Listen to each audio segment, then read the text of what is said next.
Welcome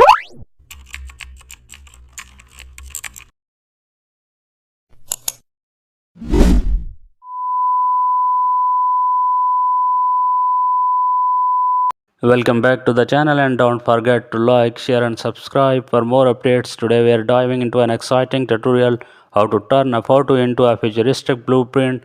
Open any subject or building photo, distort it black and white, apply fine edges filter for wire outlines, invert the colors using Ctrl plus I.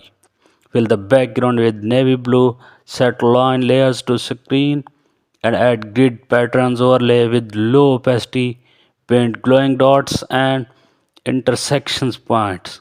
Add text and data like a technical drawing, apply outer glow for cane lights, use vignette to enhance focus.